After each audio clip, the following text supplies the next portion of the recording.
Bonsoir, bienvenue à vous en direct. Votre émission pour aller plus loin ce soir sur la place et le rôle de nos territoires. Quelle est la vision de l'exécutif dans ce domaine? Le Premier ministre veut proposer un pacte aux collectivités locales. Alors que contiendra-t-il? Quelle relation entre l'État et les territoires?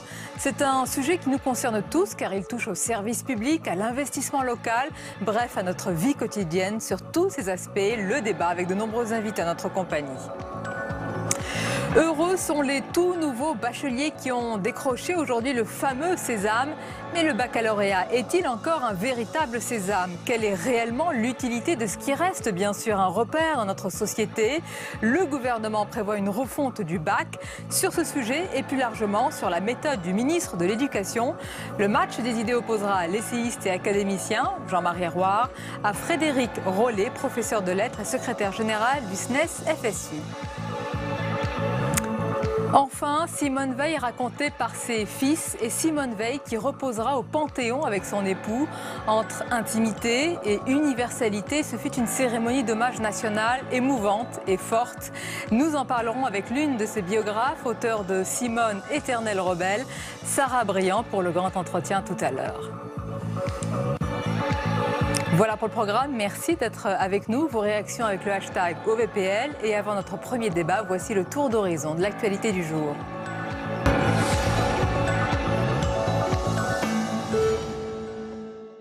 Et au moment où vous nous quittez, je vous prie, Madame, de recevoir l'immense remerciement du peuple français à l'un de ses enfants tant aimés, dont l'exemple, lui, ne nous quittera jamais.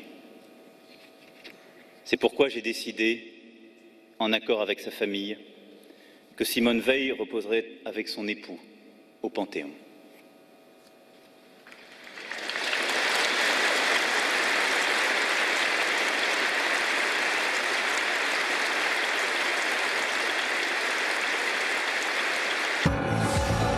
En France. Deux parents en France pour un enfant né par GPA à l'étranger, c'est désormais possible. La plus haute juridiction en France autorise le deuxième parent à adopter le fils ou la fille de son conjoint. C'est la saisine de la Cour de cassation par plusieurs familles qui a permis aujourd'hui cette décision. Justice. C'est une première, la justice reconnaît qu'il y a eu parjure devant le Parlement. Le pneumologue Michel Aubier a été condamné aujourd'hui à 6 mois de prison avec sursis et à 50 000 € d'amende pour avoir menti devant les parlementaires. Il ne leur avait pas signalé ses liens avec le groupe Total lors d'une audition sur la pollution de l'air. Au Sénat. Appelez-le désormais projet de loi pour la régulation de la vie publique. Les sénateurs ont adopté la quasi-totalité des mesures du texte en apportant des précisions. Interdiction des emplois familiaux, prévention des conflits d'intérêts, contrôle des frais de mandat. Tous les groupes politiques se sont accordés pour voter ces mesures en commission. Reste un point d'achoppement, la réserve parlementaire que l'exécutif entend supprimer. Selon Philippe Bas, s'il faut réformer cette dotation, il est impossible de l'abandonner totalement. Nous voulons, qu'il y a un nouveau système de fonds de soutien à l'investissement des communes et de leurs groupements qui est fait pour les communes rurales. Polémique. Nicolas Hulot, au cœur d'une affaire de conflit d'intérêts, le Canard enchaîné le laisse entendre, détaillant les versements d'entreprises comme EDF ou Veolia à la fondation qui porte son nom. Nicolas Hulot s'en défend au micro de Public Sénat. À l'époque où j'étais président de cette fondation, ce qui n'est pas très ancien, pendant 27 ans, j'ai eu toutes sortes de mécènes dans cette fondation, dont des entités comme EDF ou comme Vinci. Je demande simplement à ceux qui peuvent légitimement se poser des questions de voir quelles ont été mes positions sur des sujets qui concernent notamment ces deux entreprises. Et de voir que quand j'étais président de la Fondation, ma liberté de parole, elle n'a jamais été mise en cause. À l'Assemblée nationale. Entre une opposition spectacle qui refuse de respecter les institutions de la République et une opposition sectaire qui préfère alimenter les peurs des Français, nous, chez les Républicains, nous voulons incarner une opposition libre et responsable. À vous écouter, vous seriez la seule opposition. En tout cas, la seule opposition responsable. Je ne doute pas que vous pensiez être la meilleure. Je n'ai aucun doute sur le fait que vous pensiez être les meilleurs. Mais il y a d'autres oppositions. Elles vous plaisent peut-être moins, mais enfin, elles existent. En France, De 3 à 11 vaccins obligatoires dès l'an prochain. La ministre de la Santé, Agnès Buzyn, a présenté aujourd'hui ce nouveau plan de vaccination. Objectif, enrayer la réapparition de certaines maladies, comme la rougeole.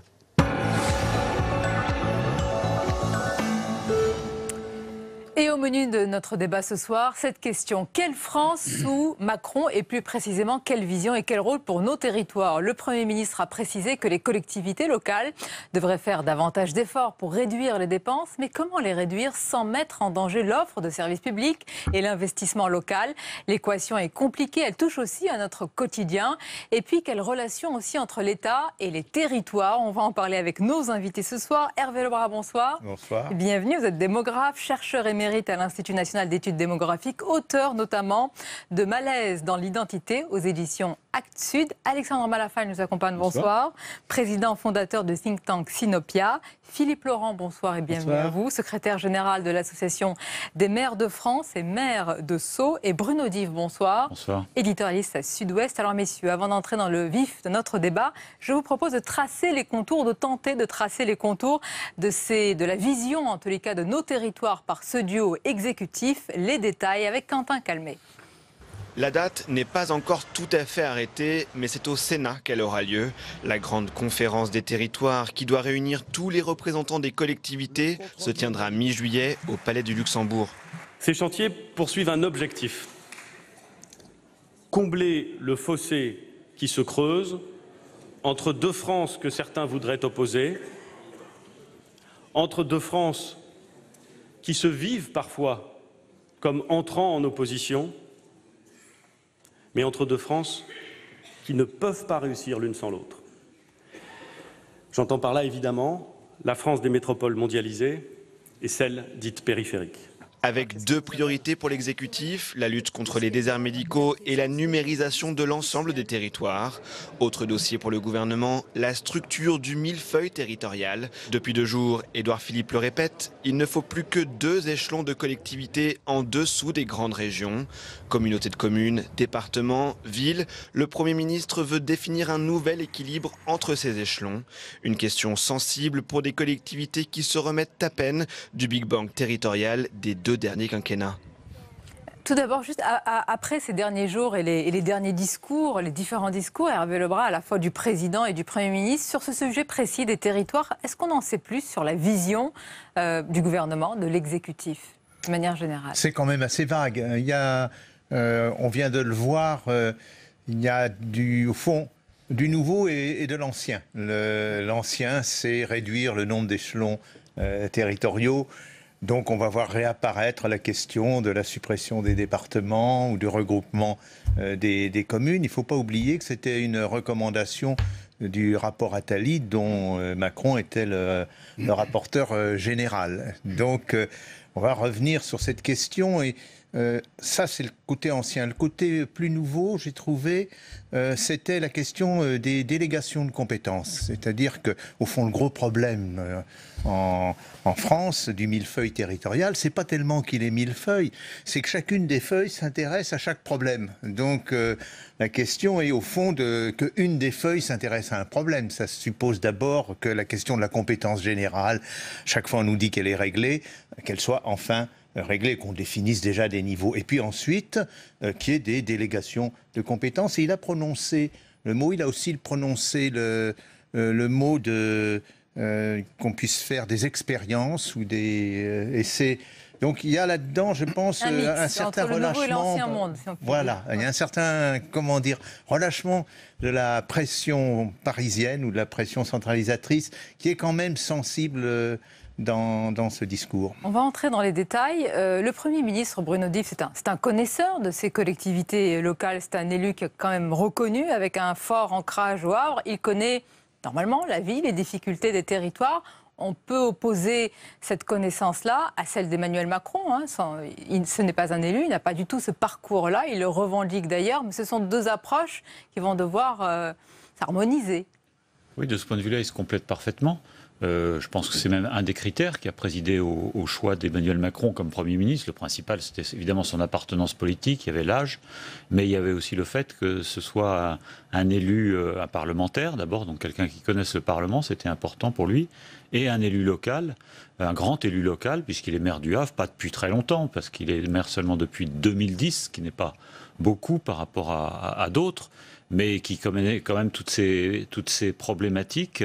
Et il était d'ailleurs frappant quand on comparait les discours d'Emmanuel Macron à Versailles et d'Édouard Philippe à l'Assemblée nationale, de constater que l'un n'a pas du tout abordé ces sujets-là, alors que l'autre s'y est attardé, et s'y est à nouveau attardé aujourd'hui, c'est bien normal devant le Sénat. Donc là, il y a une approche complémentaire. On sent bien que pour tout ce qui est institutionnel, c'est Emmanuel Macron a plus la main sur les réformes constitutionnelles, réduction du nombre de parlementaires, etc., mode de scrutin.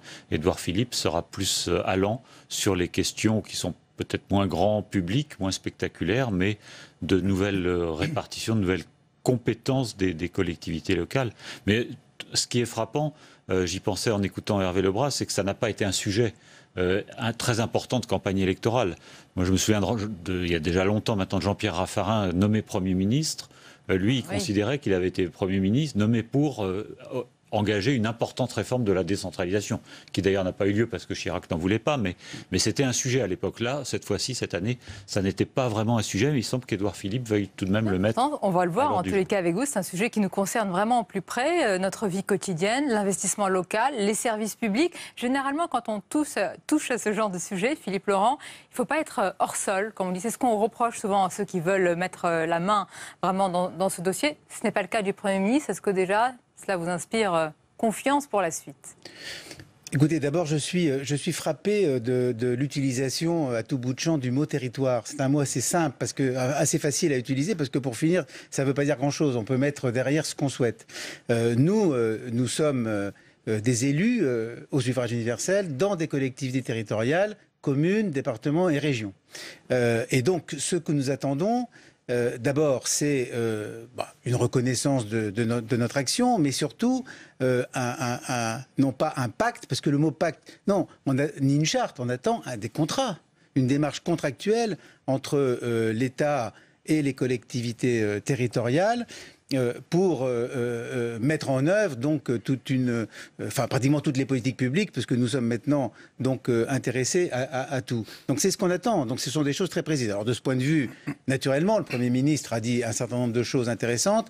Moi, je trouve aussi que il y a une esquisse en fait de reconnaissance, enfin pas de reconnaissance, mais en tout cas du constat du relatif échec de ce qui a été fait pendant le précédent quinquennat, alors même qu'on aurait pu penser qu'on aurait pu faire mieux, franchement, parce qu'on a fait des choses très complexes avec les lois MAPTAM et NOTRe. Bon, il y a eu quelques avancées, mais enfin, on a fait des choses extrêmement complexes, alors qu'on aurait pu faire beaucoup plus si on avait peut-être laissé davantage les collectivités territoriales s'organiser entre elles. Je pense notamment aux questions d'intercommunalité, ou même dans la mise en œuvre des métropoles, ou même la question du redécoupage des régions qui, franchement, n'a pas été... pas servi à grand-chose. On va parler de ces écueils, on va parler également de ce que vous pensez être positif, parce qu'apparemment le verre est à moitié plein aussi. Donc, toujours, toujours, vous nous le direz. Alexandre Malafaye, je parlais de ceux qui pourraient être hors sol. C'est un reproche que l'on fait encore. On va écouter à ce sujet. C'est Didier Guillaume qui en parle, le président du groupe des socialistes au Sénat. Mais je voudrais vous dire, monsieur le Premier ministre, que dans les territoires qui souffrent, dans les territoires ruraux, ceux que les technocrates, les géographes et autres penseurs qui n'ont jamais traversé le boulevard périphérique appellent la France périphérique, eh bien cela est une insulte à tous ces Français qui vivent dans ces territoires. Aussi, monsieur le Premier ministre, je vous proposerai, dans cette conférence des territoires, de grâce, arrêtez de parler de la France périphérique. Vraiment, essayons d'enlever de notre tête toute la technocratie et technostructure dont la France regorge, et mettons du pragmatisme dans la vie de nos territoires. C'est dans ce cadre-là, vous serez suivi, monsieur le Premier ministre, par nous toutes et nous tous. Est-ce qu'il n'a pas raison sur ce sujet, Alexandre Malafaye? Quand je dis territoire, moi-même, on pense à territoire abandonné, territoire perdu de la République, etc. Alors, notre pays est un et indivisible, comme notre République. La Constitution, voilà. C'est un et indivisible. Je crois que le mot territoire, je ne sais pas si c'est le bon et sur lequel il faut faire une fixation, le mot sur lequel il faut faire une fixation, c'est le mot fracture. Ouais. Ça, c'est une réalité absolue. On avait commandé il y a 2 mois de cela, 3 mois de cela, un sondage à l'IFOP sur les Français et les fractures, en faisant référence quand même à Jacques Chirac et sa fameuse fracture sociale en 1995. On est en 2017 et les résultats étaient quand même absolument fascinants. Les fractures, alors, riches et pauvres, évidemment 94% des Français sont concernés. Fracture géographique, 83%. Fracture numérique, 72%. Bon, il faut vraiment prendre en compte cette réalité-là. C'est celle-là, et c'est celle-là qui a voté au premier tour de la présidentielle. Et c'est finalement le projet d'Emmanuel Macron qui met dans son 5e chantier un accent très fort sur le renouveau démocratique. C'est ça qui doit rester l'inspirateur de ce qu'il veut faire aujourd'hui. Et dans les problématiques aujourd'hui qui sont posées sur territoire, fracture, comme on veut, c'est finalement, au bout du compte, qu'est-ce qu'on fait pour les citoyens ? Parce que les citoyens, ils ont très gentiment sorti toute la classe politique qui depuis 30 ans nous parle du millefeuille territorial, qui depuis 30 ans nous explique qu'il faut simplifier, et puis au bout du compte, c'est toujours pas vraiment simplifié. Donc là, on a une opportunité.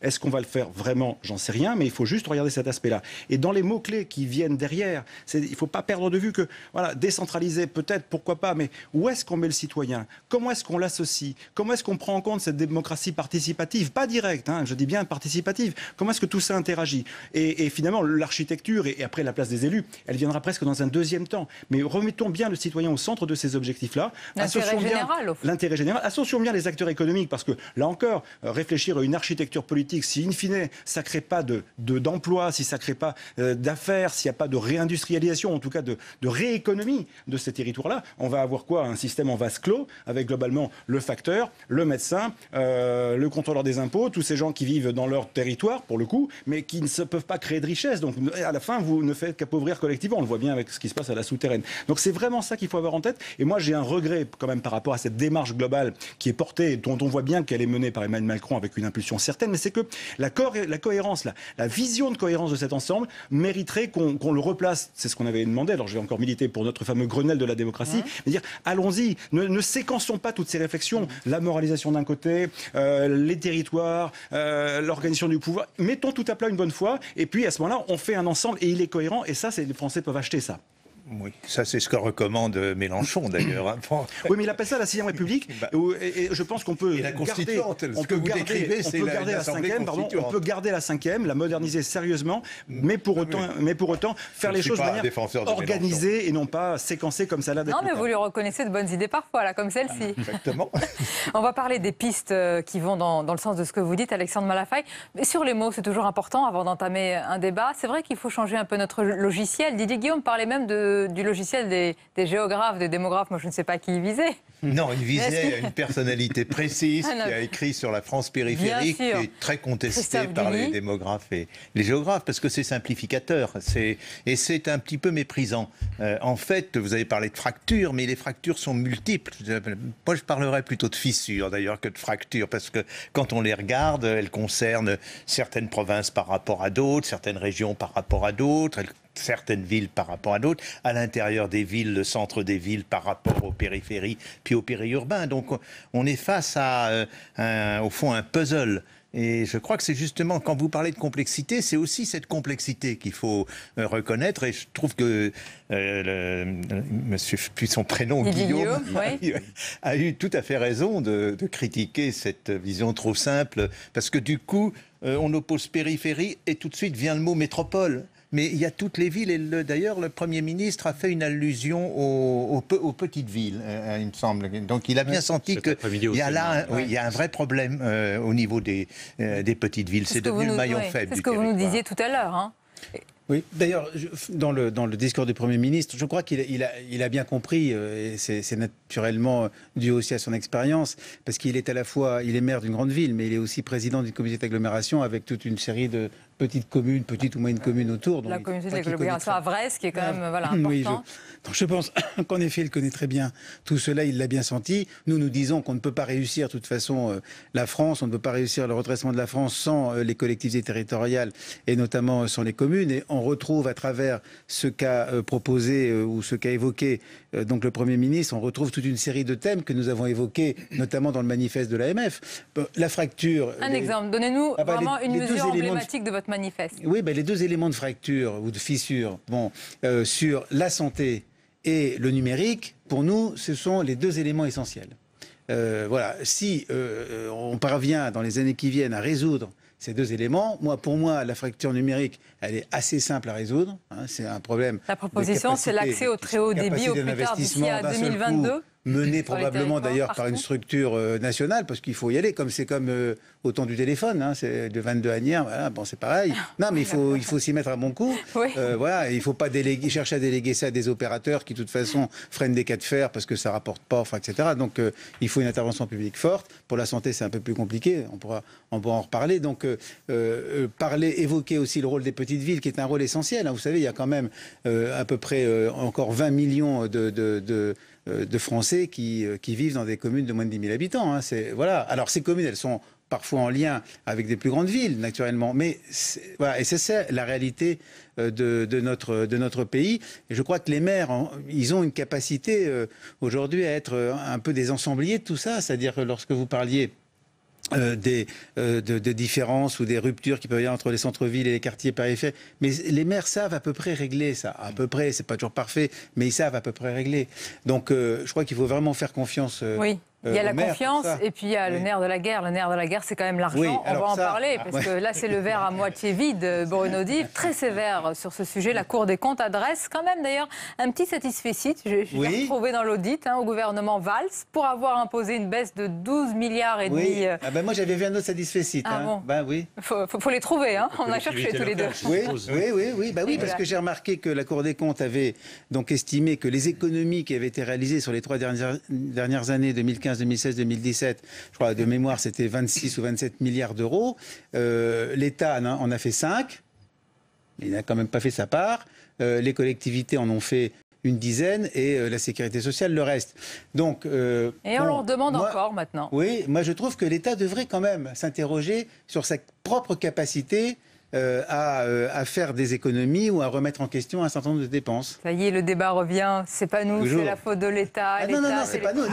Non. Lui, il dit c'est pas nous, il dit c'est la faute des collectivités locales. Et vous lui répondez, nous on a fait notre part, à vous de faire votre travail. Exactement. Nous sommes les colibris. Non, il ne dit pas que c'est uniquement de la faute des collectivités locales. Quand même, il reconnaît sa part de responsabilité. Moi, je crois que les collectivités locales, il y a quand même quelque chose qui ne laisse pas de m'étonner, voire de me choquer, c'est que les regroupements de communes, les communautés de communes engagent des fonctionnaires supplémentaires et malgré tout, les mairies qui délèguent des compétences ne diminuent pas ce nombre de fonctionnaires en conséquence. Ah ça, il faut répondre. Ça, c'est le point. Oui, quand même. C'est quand même ça qui coûte extrêmement cher. Ça se passait bien jusqu'à maintenant. Oui, il faut bien entrer dans le vif du débat. Extrêmement cher. Ces fonctionnaires aux contribuables. Et à chaque fois qu'on fait une réforme, on crée un échelon supplémentaire dans le millefeuille, on crée des fonctionnaires, mais on n'en enlève pas ailleurs. Donc il faut quand même que les collectivités locales, pas seulement les mairies, balayent devant leurs portes aussi. Si vous me permettez, l'intercommunalité, au départ, était l'affaire des communes, notamment avec les syndicats intercommunaux. Je ne parle pas des communautés de communes. Avec les syndicats intercommunaux, ça fonctionnait très bien.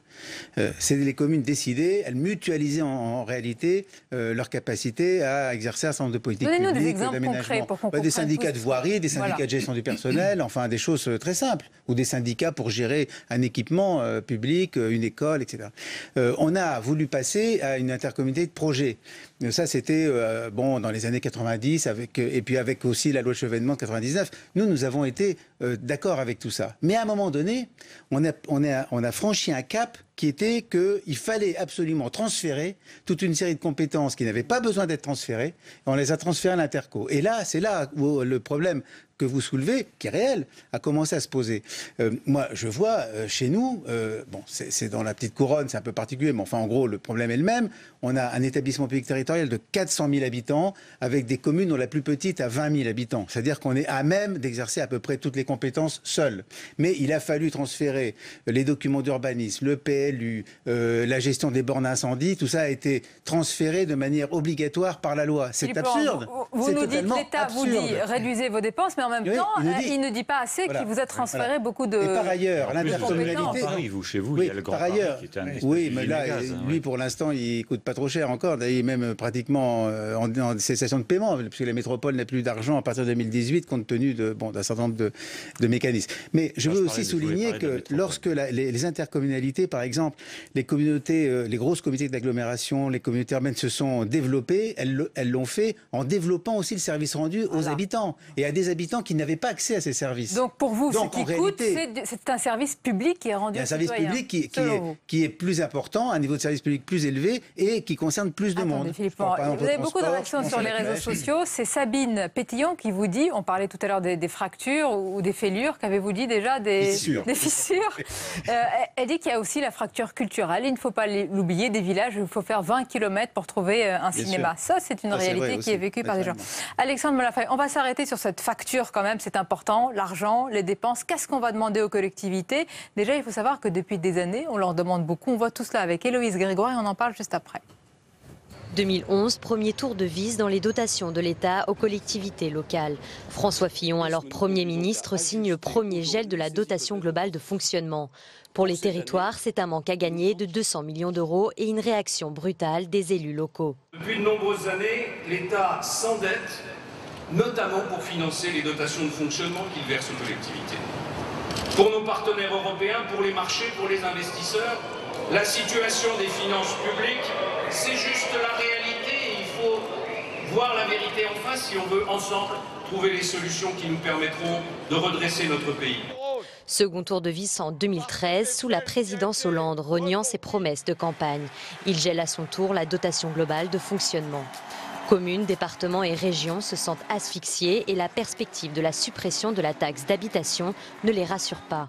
Aujourd'hui au Sénat, Édouard Philippe semble avoir pris la mesure de l'urgence en envoyant aux responsables locaux des signes plutôt positifs. Nous ouvrirons le dialogue avec les élus pour bâtir une trajectoire commune de maîtrise de la dépense publique. Prochaine échéance décisive pour les budgets locaux, mi-juillet, aura lieu au Sénat la future conférence des territoires.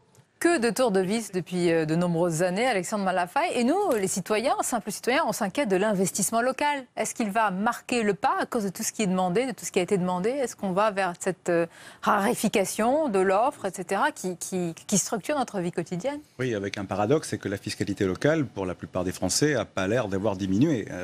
On a quand même le sentiment, tous, ou à quelques exceptions près, que les impôts locaux augmentent et ça n'a pas l'air de vouloir diminuer.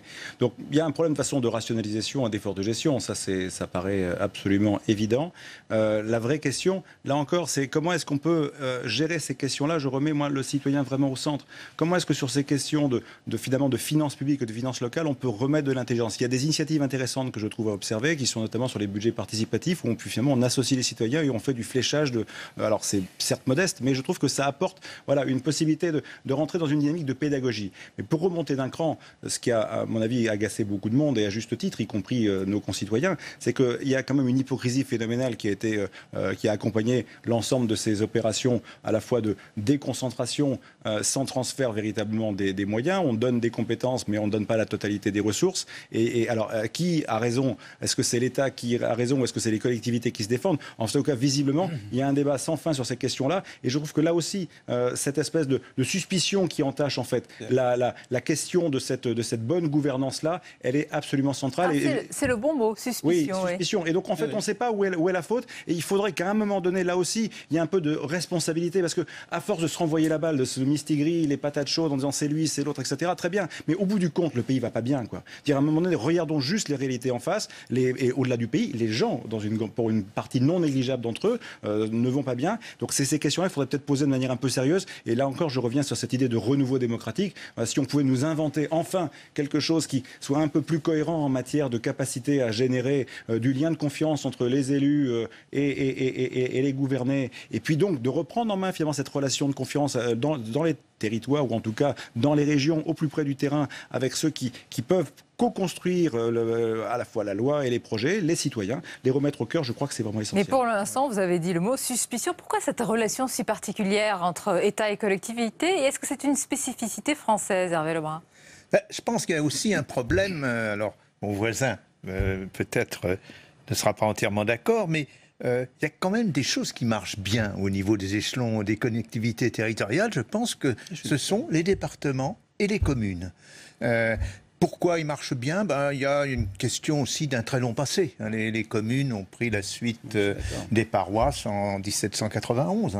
Les départements aussi datent de cette époque. Donc le territoire, puisqu'on va reprendre le mot, s'est construit autour de ces blocs. Et en permanence, on les remet en question. Je comprends bien qu'on ait, pour des besoins d'efficacité, certaines intercommunalités, qu'on communalise un certain nombre d'activités parce qu'il y a des trop petites communes. Mais là, c'est une question économique, c'est pas une question pour vous rejoindre, c'est pas une question démocratique. Et d'ailleurs, il n'y a pas d'élection aux intercommunalités, il n'y a pas d'élection au suffrage direct. Donc là, donc quelque part, pourquoi est-ce qu'on ne reconnaît pas pour une fois qu'après tout, on est un pays extraordinairement stable du point de vue de sa structure territoriale, avec les régions. Les régions, on en parle depuis, disons, on a commencé à en parler fortement juste après la guerre de 14, parce qu'il faut un échelon économique qui soit plus large que le département. Donc je trouve qu'on est très bien armé. Et sans arrêt, on remet cela en cause. Donc le citoyen dont vous parlez, il a du mal à comprendre. Insistons sur ça. D'où vient cette suspicion de notre histoire aussi, peut-être, Philippe? Est-ce qu'il y a une opposition toujours entre une vision jacobine, et puis tous ceux qui sont pour le pacte girondin? Donc ce sera une opposition finalement historique, éternelle chez nous en France. J'ai le sentiment que c'est un peu le cas, parce que voilà, plus de 30 ans, presque 40 ans, que les lois fondamentales de décentralisation portées par Gaston Defferre ont été votées. Il y avait déjà eu avant des gestes dans ce sens-là. Il y en a eu d'autres après, plus ou moins heureux d'ailleurs, mais il y en a eu d'autres après. Et nous venons de nous apercevoir depuis quelque temps que finalement, cette culture de la décentralisation et de la responsabilisation au niveau local n'a pas du tout infusé le plus haut niveau de l'État. Et notamment la haute fonction publique. Et ça n'a pas infusé. C'est pas ils ne comprennent pas ce que ça veut dire. Et ça, je crois que c'est vraiment culturel dans notre pays. C'est pour ça que c'est beaucoup plus compliqué que simplement des problèmes d'alternance politique. Est-ce qu'il y a une méfiance par rapport au baron local, entre guillemets, ils ne veulent pas lui laisser ce pouvoir-là? Parce que la France, elle s'est construite à partir... La nation s'est construite à partir de l'État. Donc l'État, il est vraiment... c'est la valeur forte, la valeur suprême. On dit le chef de l'État, on dit aussi le président de la République. Voilà, mais on dit chef de l'État. Donc...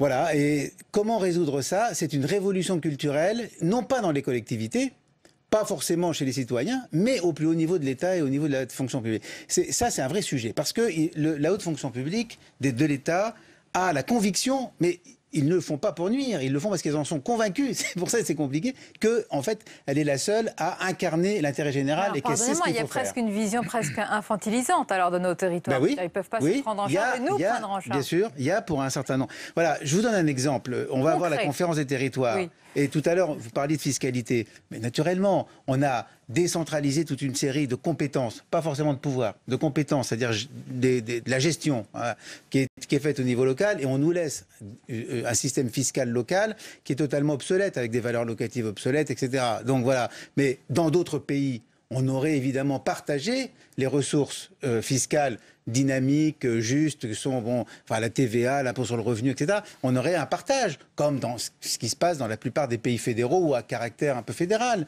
C'est ça, c'est le partage. Exemple l'Allemagne pour vous? L'Allemagne, c'est même vrai en Italie ou en Espagne. En Italie, en Espagne aussi. Même si on n'est pas vraiment des pays fédéraux. Enfin bon, peu importe. Mais en tout cas, on aurait cette réflexion sur le partage. Là, c'est pas que le partage ne se fait pas, c'est que même cette réflexion-là n'est pas mise sur la table. Et on ne peut pas s'en sortir si on n'a pas cette réflexion sur le partage des ressources publiques entre les collectivités territoriales et l'État. Il faut qu'il y ait une impulsion de l'État. Emmanuel Macron, qui concentre quand même les pouvoirs, on a du mal à penser qu'il puisse avoir une vision décentralisée, peut-être, qui peut nous surprendre sur ce point. Pour l'instant... Il ne s'est pas beaucoup exprimé sur ces sujets, encore une fois, pendant la campagne. Il a parlé je ne sais plus exactement son terme, de vision girondine ou de pacte girondin. Exactement. Au congrès de Versailles, ce qui était d'ailleurs sans le détailler. Cocasse, sans le détailler. Oui, de le faire à Versaille. C'est un heureux paradoxe. Mais voilà, il n'a pas détaillé, laissant une fois encore le Premier ministre.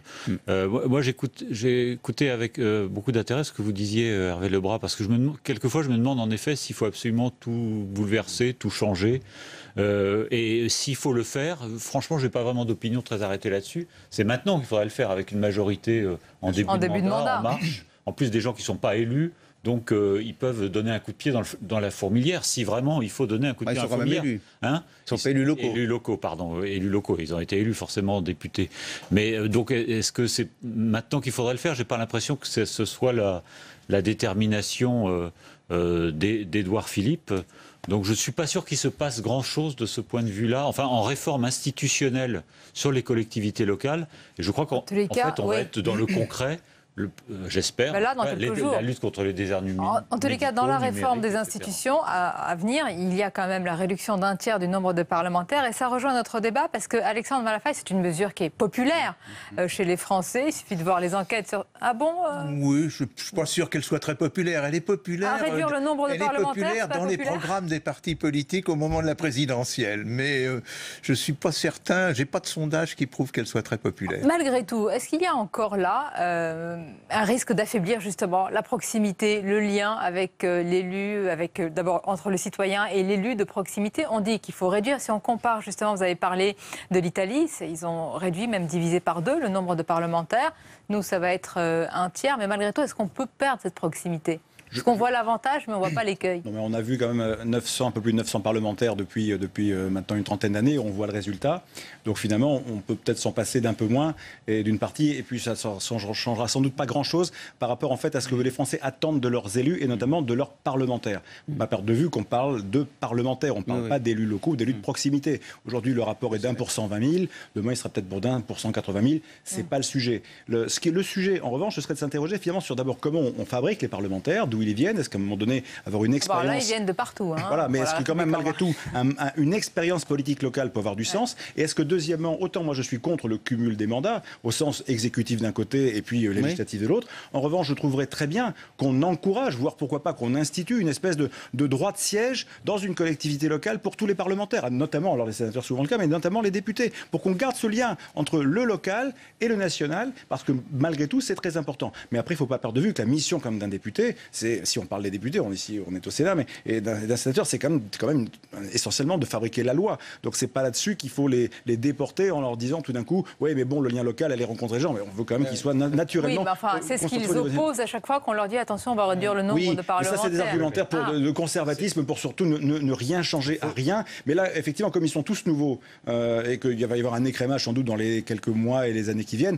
il y en aura un peu moins, on gardera les meilleurs. Et quelque part, l'Assemblée nationale actuelle a un côté vivier, quelque part, pour le renouveau démocratique dont on parlait tout à l'heure, que je trouve très intéressant. Ceci dit, quand on regarde des pays autour de nous, il n'y a pas de rapport entre le nombre de parlementaires et le niveau de démocratie. Donc je suis pas. C'est un peu. C'est pas un gage d'efficacité. Non, on nous sert la même histoire avec oui. les parlementaires que celle qu'on nous a servi avec les régions. Il fallait faire fusionner les régions pour avoir des régions européennes, des régions de grande taille. Mais ça, c'est une fausse bonne idée. Non, mais ça n'avait pas de sens quand on regardait en Allemagne. C'est à l'envers de ce qu'il aurait fallu faire. Les Länder avaient entre 500 000 habitants pour le plus petit et 21 millions pour le plus grand. Et on les donne en exemple. Donc je crois que là, on nous sert des choses qui ne sont quand même pas du tout fondamentales. Les questions que vous soulevez sont bien plus importantes, celles que vous soulevez aussi. Alors pourquoi elles ne sont pas soulevées? Vous dites que ce qui est annoncé, c'est presque de la poudre aux yeux. Pardon, je crois que c'est plus important que ça en a l'air, parce que c'est la conception qu'on se fait du rôle du Parlement. Un Parlement avec moins de députés, moins de sénateurs, mais plus de moyens. Parce qu'on oublie de dire ça. C'est pas une réforme qui est faite pour faire des économies, juste pour couper quelques têtes. C'est pour donner plus de moyens aux parlementaires. Enfin, en tout cas, mieux les staffer. Oui. Voilà. Alors, mieux les staffer. Un peu comme ce qui se fait aux États-Unis, au Congrès, ou même en Italie ou en Allemagne. Et donc, dans ces cas-là, ça veut dire un Parlement. Plus de moyens, mais ils sont plus nombreux. Qui paradoxalement, oui, mais pas aux États-Unis. Non, pas aux États-Unis. Paradoxalement, c'est un Parlement qui a plus de pouvoir et plus de temps, notamment pour préparer et surtout pour contrôler l'application de la loi. Oui, moi je suis tout à fait d'accord avec ce qui vient d'être dit, mais il y a une condition à ça, c'est que on revoit aussi la loi elle-même, enfin le contenu de la loi elle-même, parce que nous avons en France une espèce de mauvaise habitude qui est de faire des lois qui vont beaucoup dans le détail. Mais beaucoup dans le détail. Même un projet de loi qui part avec 20 ou 30 articles, il finit avec 80 ou 100 articles parce que chacun veut ajouter. Oui. Ça, c'est les parlementaires. Et c'est aussi, je le dis, c'est aussi, je pense, un peu lié au cumul des mandats. Comme ce cumul n'existe plus, ça peut peut-être changer. C'est vraiment, aujourd'hui, avec le renouvellement, c'est vraiment le moment que ça change. C'est-à-dire qu'il faut que la loi, elle soit à la fois ferme, mais qu'elle puisse, qu'elle ne rentre pas dans le détail, parce que sinon, nous allons être gênés dans l'action publique partout. Ça reste flou, on dit qu'il y a un loup. Non, pas flou. Non, justement, pas flou. Il faut que la loi soit précise, mais il ne faut pas qu'elle rentre dans le détail, et il faut même imaginer qu'il puisse y avoir des possibilités d'adaptation réglementaire de la loi. Mais enfin, là, on arrive dans un système... Ça, Emmanuel Macron insiste là-dessus dans son discours. Il l'a dit, mais il n'en a pas tiré la conclusion sur le fédéralisme, etc. Une question en guise de conclusion pour vous tous. Hervé Lebras, je commence par vous. Selon vous, à quelle France s'adresse Emmanuel Macron? Lui, évidemment, c'est le président de tous les Français. Il veut s'adresser à tous les territoires. Mais est-ce qu'il a une vision, un discours qui s'adapte à tous les territoires? Notamment, je parle des territoires perdus, des territoires abandonnés, ou appelez-les comme vous voulez. Il en a eu dans sa campagne, parce qu'il s'est au moins adressé aux quartiers prioritaires, avec les réformes de l'éducation. Donc là, il a une sensibilité pour les territoires. Mais sinon, au-delà, c'est quand même, vous l'avez dit, c'est quand même quelqu'un représentant typique de la haute administration. Donc il a assez peu de sensibilité territoriale. Vous le ressentez sur le terrain, cela pas sur le terrain. Moi, ma grande inquiétude, si vous voulez, elle est celle-là. Autant le Premier ministre, il a bien compris, il connaît. Ma grande inquiétude, c'est qu'il y ait vraiment cette espèce d'engagement. Le pacte girondin, c'est un beau mot, mais je ne sais pas ce que le président de la République met vraiment derrière. Voilà, est-ce que c'est quelque chose qui Vous le saurez bientôt, mi-juillet. Voilà. Bon, je ne veux pas. Voilà. Donc on attend, on va attendre. On va travailler avec le Premier ministre sur la conférence des territoires. Mais attentif. Hein, moi, j'ai un espoir. C'est-à-dire que quand on écoute bien son discours de lundi à Versailles, il n'a pas utilisé le mot éthique une fois, jamais, dommage, mais il a utilisé le mot liberté à de nombreuses reprises. Et j'ai quand même l'impression que finalement, cette hyper-concentration des pouvoirs auquel il procède actuellement, il a aligné toutes les planètes pour pouvoir agir et faire ce qu'il a envie de faire, mais finalement, cette verticalité va peut-être se traduire parce que c'est un peu la philosophie des différentes réformes qui sont en cours, par une forme de retour de pouvoir vers la base, de davantage d'horizontalité, parce que c'est ça le mouvement. Le mouvement, c'est pas des grosses régions, c'est plutôt des alvéoles. Pour un président qui envisage pour le moment beaucoup son pouvoir, de redonner du pouvoir grâce à on nous a dit que la pensée présidentielle était complexe, donc on n'est pas tout à fait sûr de la comprendre. Modestement, on essaie de l'analyser avec nos petits moyens. Non, mais sa philosophie, c'est quand même de débloquer un peu tout, toutes les rigidités, toutes les situations acquises, toutes les rentes, comme il dit. Donc c'est ce qu'il a fait c'est faire dans la loi qui porte son nom. Donc il n'y a pas de raison, a priori, qu'il ne le fasse pas pour les collectivités locales. Eh bien, nous verrons cela à l'épreuve des faits. Merci, messieurs, pour ce débat et vos analyses respectives. La suite de votre émission et l'actualité aujourd'hui, eh bien sûr, c'était le bac. Heureux sont les tout nouveaux bacheliers qui ont décroché aujourd'hui le fameux sésame. Mais le baccalauréat est-il encore un véritable sésame? Sur ce sujet, à suivre, c'est le match des idées qui va opposer l'essayiste et académicien Jean-Marie Roire à Frédéric Rollet, professeur de lettres et secrétaire général du SNES-FSU. A tout de suite. Bonjour et bienvenue pour Manger, c'est voter depuis le Finistère. Nous allons rencontrer le sénateur maire Michel Canévé et parcourir ce terroir légendaire, mystique, sauvage, à la rencontre d'hommes et de femmes qui vont nous faire goûter les trésors de leur terroir et qui vont nous montrer comment ils se battent pour défendre ce patrimoine de la Bretagne éternelle. Manger, c'est voter, demain à 18h30 sur Public Sénat. Une commune bretonne cherchait un médecin, elle a finalement fait appel à un druide. On voulait tirer une sonnette d'alarme et on s'est dit il n'y a qu'une solution en fait, c'est de créer le buzz, de se faire écouter au niveau national. La crainte qu'on a initialement, tout de suite on la ressent quand on rencontre les médecins, c'est qu'ils sont au bout du rouleau, quoi. Du jour au lendemain, avec la pression qu'ils ont, on peut très bien arriver vraiment dans un désert médical avec 0 médecin. En France, les études de médecine sont gratuites. Moi, je dis qu'en contrepartie, on doit quelque chose à la société. Le maire, le druide et le toubib, samedi à 22h sur Public Sénat. Et bienvenue à vous si vous nous rejoignez à l'instant. C'est votre émission en direct, bien sûr. On va plus loin, on va poursuivre nos débats autour à présent de la réforme à venir du baccalauréat et plus largement de la vision de l'éducation et de l'école sous son quinquennat. On va en parler avec nos invités ce soir. Frédéric Rollet, bonsoir. Bonsoir. Et bienvenue à vous. Vous êtes professeur de lettres, secrétaire général du syndicat national du second degré, le SNES-FSU, et nous accompagne l'essayiste et académicien Jean-Marie Herouard. Bonsoir. Bonsoir. Alors, avant de débattre de notre sujet, le bac, mais plus largement, les réformes engagées, la méthode également du ministre Blanquer, on va revenir sur les pistes qui ont été un peu esquissées par ce ministre, et tout cela est résumé par Héloïse Grégoire.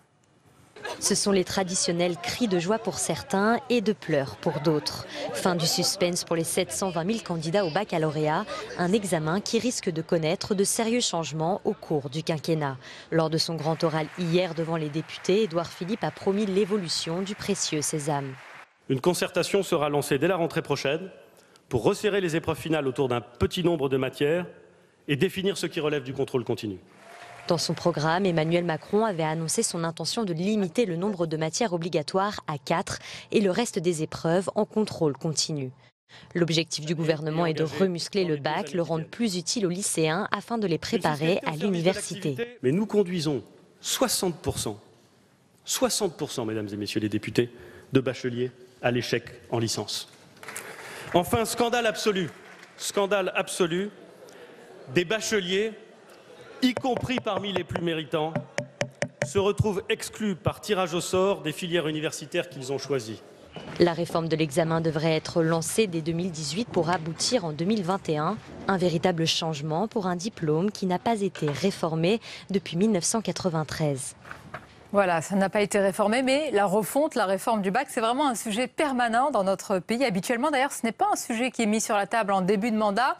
Est-ce que vous pensez, Frédéric Rollet, que cette réforme, cette refonte annoncée, elle est indispensable aujourd'hui ? Je ne sais pas s'il faut parler de refonte. Le but, c'est de redonner une forme de lisibilité au baccalauréat, savoir ce qu'il certifie réellement, ce qui est plus forcément le cas actuellement, avec quand même le double objectif de dire que à la fois on va mieux préparer les jeunes à l'enseignement supérieur à travers l'acquisition d'un certain nombre de savoirs spécialisés qui leur permettent ensuite une orientation choisie et une orientation dont on peut penser qu'elle sera réussie, mais aussi de le regarder parce qu'on est devant des jeunes qui sont, pour nous, la scolarité obligatoire devrait d'ailleurs aller jusqu'à 18 ans, qui vont être des citoyens, qui seront amenés probablement à des formes de mobilité dans leur parcours, leur donner aussi une culture commune. Donc c'est ce double objectif qu'il faut réussir à tenir quand on conçoit le baccalauréat à la fois comme diplôme de fin d'études et comme premier grade en même temps Donc deux points importants selon vous qui doivent vraiment être envisagés par cette réforme. Est-ce que pour vous, Jean-Marie Herouard, le bac c'est quand même un point de repère important dans la vie. Est-ce qu'il il continue d'occuper une place même dans l'imaginaire collectif? Quand on a le bac, on a passé une étape dans sa vie. Oui, mais je crois qu'on se réfère au temps passé. Ah bon? Oui, parce que vous savez, dans le temps passé, c'était vraiment très difficile d'avoir son bac. Et je peux vous le dire, parce que moi j'ai eu pas mal de difficultés. Mais je peux vous dire que c'était pas comme aujourd'hui, il y avait 60% de reçus. Et vraiment, il fallait avoir vraiment travaillé. Et puis, il y avait des vraies notes. C'est-à-dire que... Et puis, les gens qui passaient dans une classe supérieure étaient des gens dont on avait vraiment examiné de près leurs compétences. Ce qui n'est plus du tout le cas aujourd'hui. On est dans une sorte d'inflation. C'est le système de Ponzi de l'éducation nationale. C'est l'affaire Madoff. C'est une imposture absolument effrayante. Puisque, écoutez... Le Premier ministre vient de le dire, carrément, il faut dire qu'il a du courage, et M. Blanquer aussi, ils ont du courage, ils mettent les pieds dans le plat. Même si, à mon avis, ils ont intérêt d'ailleurs à ne pas trop dire ce qu'ils vont faire pour aller doucement, parce qu'il y a des problèmes idéologiques extrêmement forts. Mais c'est évident qu'on a vécu sur un mensonge. Et ce premier mensonge, c'est le primaire. Le fait que des élèves qui ne sachent ni lire, ni écrire, ni compter, puissent passer dans les classes supérieures indéfiniment, c'est un mensonge. C'est mentir aux élèves, c'est mentir à leurs parents, c'est mentir. On vit dans une sorte vraiment de schizophrénie. Et je trouve ça, mentir à la jeunesse, c'est pas un service à lui rendre, parce que nous entrons dans une société effroyablement compétitive et sélective. Est-ce que vous croyez que dans le domaine du football, il n'y a pas une sélection effroyable? Est-ce que dans le domaine des Jeux Olympiques, il n'y a pas une... Donc partout, vous avez une sélection, sauf dans un endroit. Alors là, mystérieusement, l'éducation nationale. Vous partagez ce diagnostic, j'allais dire peut-être réaliste selon vos mots, ce que vous pensez, mais assez dur sur le baccalauréat, qui serait une forme d'hypocrisie alors française. Frédéric. Non, je crois qu'il y a deux choses. Il y a la société a besoin globalement d'élever les qualifications de tous. C'est dit, y compris d'ailleurs par ceux qui veulent supprimer le baccalauréat comme rite républicain et comme diplôme à la fois fin d'études et premier grade du sup, que en même temps ceux qui ne l'ont pas sont fortement pénalisés. C'est toujours un obstacle par rapport simplement à l'entrée dans le monde du travail, aux grilles de rémunération, à la mobilité choisie que ça peut permettre. Et puis il y a une vraie demande sociale aussi de poursuite d'études. Quand on regarde ce qui se passe à cette rentrée, la rentrée prochaine dans l'enseignement supérieur, on voit les filières engorgées, mais on oublie aussi de dire qu'il y a l'équivalent à peu près de 40 000 étudiants en plus à cette rentrée, soit l'équivalent d'une fac moyenne. Et cette expansion démographique va continuer encore au moins jusqu'en 2022, donc à peu près. Et on peut s'en réjouir, qu'il y ait une volonté. Ça pose énormément de défis. Mais ça pose un certain type de problème. Juste un point. Ensuite, comparer le baccalauréat, je pense qu'on ne peut pas le comparer avec ce qu'était le baccalauréat. Oui, mais est-ce qu'aujourd'hui, vous êtes professeur, est-ce que, on le sait, ceux qui ont été enseignants dans une autre vie avant d'être journalistes notamment le savent, on demande parfois aux correcteurs de remonter la moyenne, pour augmenter le nombre de reçus. Ça se fait, ça se sait. Il y a des pressions sur un certain nombre de correcteurs, puisqu'il y a des commissions d'harmonisation qui sont nécessaires, puisqu'il ne s'agit pas d'avoir des professeurs qui seraient très élitistes, mais effectivement avec quelquefois des recommandations pour élever les notes. Donc on a un problème de l'échec scolaire, mais d'ailleurs je crois qu'il faut combattre le discours sur lequel tout le monde a le bac. On est à peu près arrivé 80% d'une classe d'âge, pas tout à fait, mais en tout cas, il reste un certain nombre de jeunes qui décrochent. Alors, on a réduit le nombre de décrocheurs du système scolaire. On est à 98 000 maintenant, on était à 140 encore en 2000. Ce qui reste quand même énorme. Mais ce qui reste énorme. Donc, il y a un véritable effort à mettre sur les premières années de scolarité. Je suis d'accord, y compris d'ailleurs la scolarisation précoce. Mais selon vous, le bac n'est pas donné à tout le monde. Mais le bac n'est pas donné à tout le monde. Et quand on voit le stress des jeunes aujourd'hui, qui avaient les résultats qui sont là, qui sont toujours extrêmement fiévreux, on voit que ça représente encore quelque chose. Ils ne considèrent pas que c'est donné d'avance. En tous les cas, le point sur lequel vous êtes d'accord, Jean-Marie Herouard, c'est vraiment l'articulation entre le bac et le post-bac, régulièrement critiqué, et à raison, avec, vous l'avez dit, et les effectifs. Et puis, la formation, question essentielle, avec notamment les filières professionnelles qui sont toujours dévalorisées dans notre pays. Pourquoi? Est-ce qu'il y a un problème de culture et de mentalité? Il y a un problème d'idéologie. Il y a un problème d'idéologie parce que ces problèmes d'éducation, ils sont au cœur de la tragédie française, du drame français, de l'obsession française, qui est l'égalité. Bon, l'égalité, et c'est sûr qu'on a une conception différente en 50 ans de l'égalité. On considérait qu'autrefois, ce qu'il fallait, c'était amener les meilleurs élèves des classes défavorisées, les meilleurs élèves, les faire monter et d'arriver à normal supérieur. Enfin, il y a eu tellement d'exemples de Pompidou, de gens qui ont réussi, cet ascenseur social a fonctionné. Et maintenant, on est arrivé dans une autre conception qui serait, disons, que tout le monde réussisse. Mais que tout le monde réussisse, c'est pas possible, ça sera au détriment. Et on arrive à cette chose folle, c'est la loterie. Vous vous rendez compte à quel point c'est une injustice, c'est quand même monstrueux. Il devrait être que des professeurs qui sont chargés quand même de donner une leçon, pas seulement une leçon, disons, de pédagogie, mais une leçon morale, qu'on puisse donner comme exemple à la société le tirage au sort. Mais enfin, c'est monstrueux, c'est la loterie nationale. Donc, ça me paraît vraiment dément, et je suis content de voir le discours aussi bien du Premier ministre que du ministre de l'Éducation nationale, qui reviennent complètement sur ces idées. Et en effet, je pense qu'il y a des tas de filières. Parce que le problème quand même important qu'on oublie, c'est le problème du travail. Que les gens trouvent du travail. C'est quand même une chose. Qu'est-ce que c'est qu'une vie si on ne trouve pas de travail? Donc, tout en effet, l'apprentissage, l'artisanat, tout ce qui a été complètement négligé. Pourquoi? Parce qu'on a fait une image du col blanc. Les filières de l'intelligence de la main. Mais exactement, on a complètement oublié l'intelligence de la main. C'est très important. La France a été le pays faut le voir, le pays, mais phare dans le domaine de l'artisanat d'art.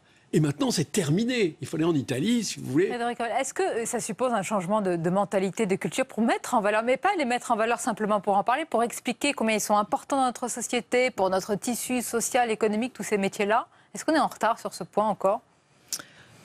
Non, je crois que le gros problème, c'est d'avoir un vrai projet républicain qui soit un projet émancipateur. Alors après, ce qu'on appelle la réussite, effectivement, on peut concevoir sous le terme, il peut être extrêmement polysémique et considérer que la réussite pas forcément définit pas de la même façon pour tout le monde. Mais quand on regarde, quand je disais le besoin de qualification et d'élever les qualifications de tous, vous regardez que ce soit pour les métiers donc manuels, les jeunes qui sont pas sous statut d'apprentis ou bien sous statut scolaire, on constate dans les taux d'insertion professionnelle qu'on a du mal maintenant avec un CAP ou un BEP, qu'il faut aller en général jusqu'au bac professionnel ou voire ensuite au BTS ou la licence pro. Donc ça correspond à une réalité. Alors après, là aussi, c'est les questions de la rémunération. On a des secteurs, très clairement, le secteur du bâtiment, le secteur de l'hôtellerie-restauration, où on a beaucoup de mal à faire que les jeunes restent dans les emplois qui correspondent à leur formation. 3 ans après, en général. Mais pourquoi? Parce qu'il y a des conditions de travail qui sont difficiles, avec des rémunérations faibles. Bien sûr. Donc c'est aussi des problèmes qu'il faut soulever. Un mot sur ce qu'a dit Jean-Marie Hérouard, sur cette vision égalitariste. Est-ce qu'il y a eu cette vision, selon vous, égalitariste sous le précédent quinquennat? Est-ce qu'elle a nui à l'école républicaine, selon vous? Je ne crois pas qu'elle ait nui. Il y a eu le constat que, sous couvert de la notion de talent ou de diversité des individus, en fait, se cachait un certain nombre de mécanismes sociaux. Puisque c'est quand même pas un hasard si ce sont les enfants des classes populaires qui, souvent, sont ceux qui vont se retrouver dans les établissements les moins cotés, qui vont ensuite cumuler un certain nombre de difficultés, etc. Et donc, ça tient pas ça relève pas de la génétique, quoi, hein. Ça relève vraiment de mécanismes sociaux. Donc il y a eu un certain nombre de projets disant on va essayer de corriger ça. Donc c'est tout ce qui est l'éducation prioritaire, c'est tout ce qui est les travaux de mixité sociale, etc. C'est encore insuffisant. Donc encore une fois, il s'agit pas de dire ensuite tout le monde est sur le même plan. Il y a des appétences diverses. Il y a des Donc vous avez une vision plutôt nuancée.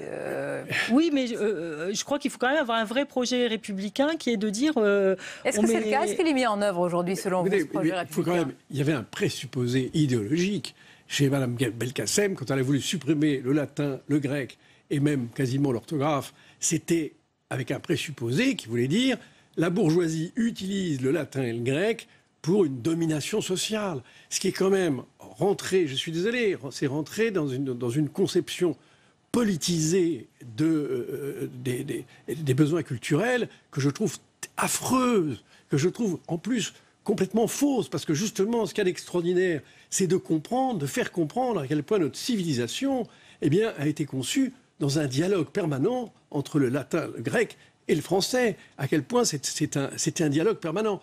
Donc vouloir supprimer une partie de cet héritage, c'est ne plus rien comprendre, et c'est amener des gens justement défavorisés à aller au Louvre et ne plus rien comprendre, à se promener dans les rues et ne plus rien comprendre. Donc c'est acculturer les gens. Donc je trouve que cette entreprise va à l'inverse de son but, c'est vers l'acculturation d'un certain nombre de personnes.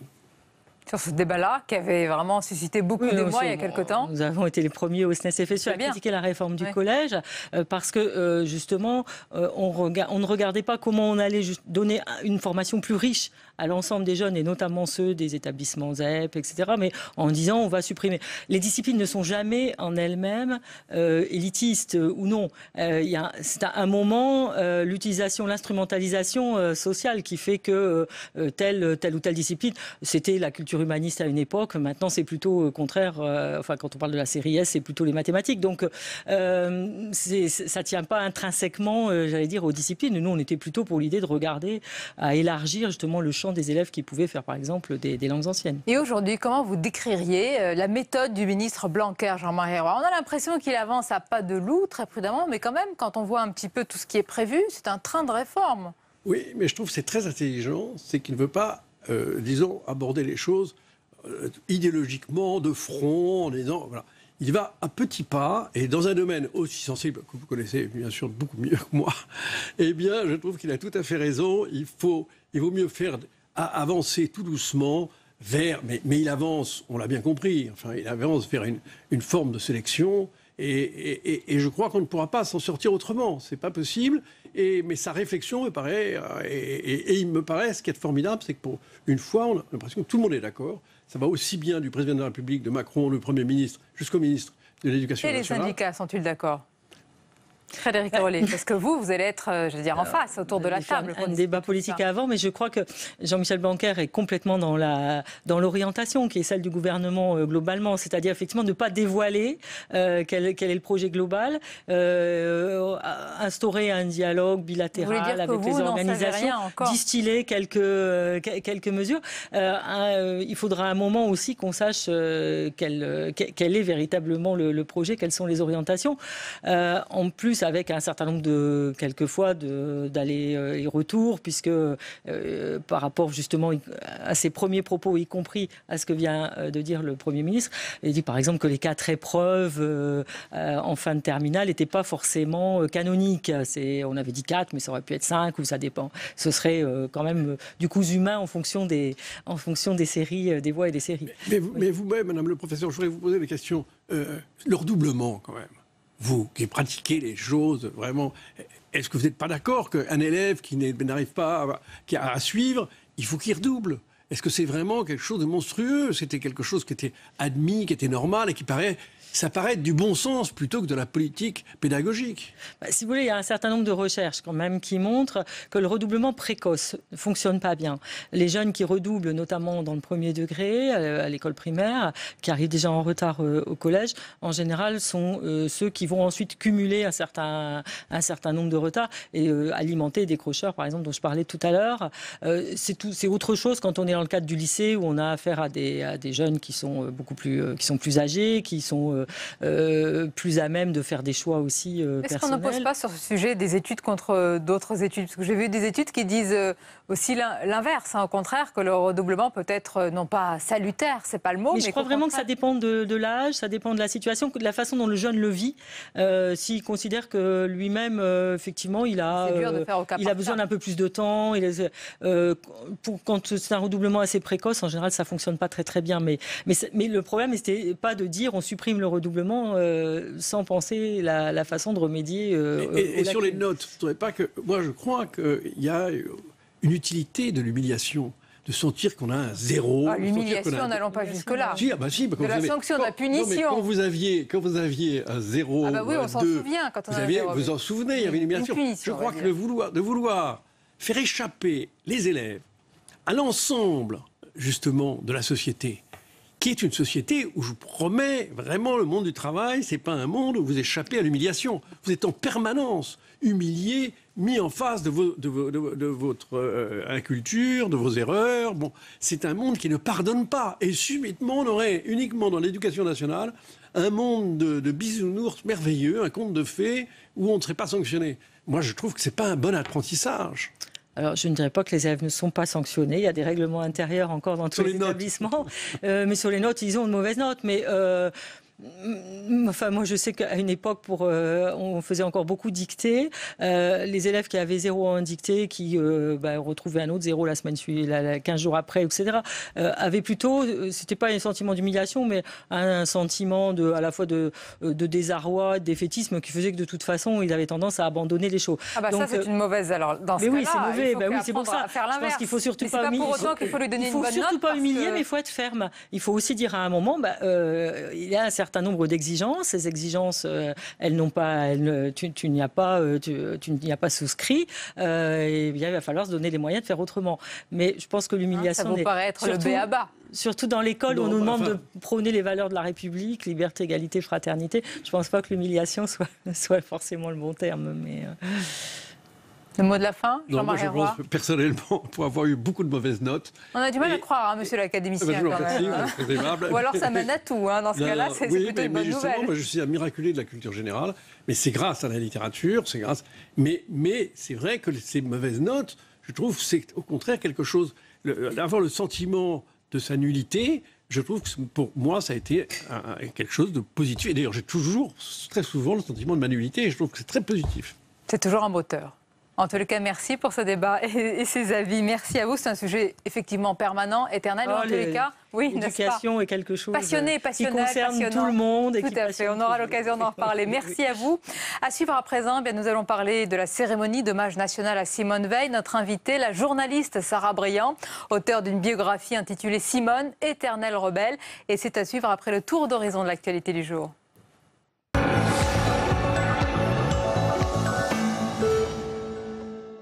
Et au moment où vous nous quittez, je vous prie, Madame, de recevoir l'immense remerciement du peuple français à l'un de ses enfants tant aimés, dont l'exemple, lui, ne nous quittera jamais. C'est pourquoi j'ai décidé, en accord avec sa famille, que Simone Veil reposerait avec son époux au Panthéon.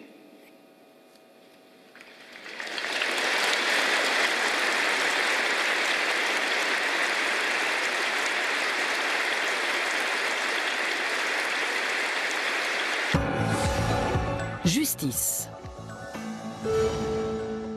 C'est une première. La justice reconnaît qu'il y a eu parjure devant le Parlement. Le pneumologue Michel Aubier a été condamné aujourd'hui à 6 mois de prison avec sursis et à 50 000 € d'amende pour avoir menti devant les parlementaires. Il ne leur avait pas signalé ses liens avec le groupe Total lors d'une audition sur la pollution de l'air. Au Sénat. L'annonce que la conférence sur les collectivités se déroulerait au Sénat, c'est, je crois, le signe tout simplement de ce que le président de la République reconnaissait au Congrès. Le Sénat représente les collectivités territoriales. Il est élu au suffrage universel indirect. On le met en application dès le 17 juillet prochain. Au Sénat. Je ne sais pas si c'est une déclaration d'amour. J'ai dit au Sénat à la fois ce qui était le programme du président de la République, la façon dont nous envisagions au sein du gouvernement le travail avec les deux chambres, hier l'Assemblée, aujourd'hui le Sénat. J'ai eu le sentiment d'être écouté avec d'avoir beaucoup de sérieux par les sénateurs et de commencer un échange, et un échange à la fois direct, respectueux, confiant à certains égards, parce que je sais qu'au Sénat, comme à l'Assemblée nationale, il y a des élus qui, au fond, ont envie de faire réussir la France. Alors on ne sera pas d'accord sur tout, c'est normal, il y aura des oppositions qui se formuleront, c'est légitime, c'est la démocratie. Polémique. Nicolas Hulot au cœur d'une affaire de conflit d'intérêts. Le Canard enchaîné le laisse entendre, détaillant les versements d'entreprises comme EDF ou Veolia à la fondation qui porte son nom. Nicolas Hulot s'en défend au micro de Public Sénat. À l'époque où j'étais président de cette fondation, ce qui n'est pas très ancien, pendant 27 ans, j'ai eu toutes sortes de mécènes dans cette fondation, dont des entités comme EDF, comme Vinci. Je demande simplement à ceux qui peuvent légitimement se poser des questions de voir quelles ont été mes positions sur des sujets qui concernent notamment ces deux entreprises. Et de voir que quand j'étais président de la Fondation, ma liberté de parole, elle n'a jamais été mise en cause. À l'Assemblée nationale. Entre une opposition spectacle qui refuse de respecter les institutions de la République et une opposition sectaire qui préfère alimenter les peurs des Français, nous, chez les Républicains, nous voulons incarner une opposition libre et responsable. À vous écouter, vous seriez la seule opposition. En tout cas, la seule opposition responsable. Je ne doute pas que vous pensiez être la meilleure. Je n'ai aucun doute sur le fait que vous pensiez être les meilleurs. Mais il y a d'autres oppositions. Elles vous plaisent peut-être moins, mais enfin, elles existent. En France.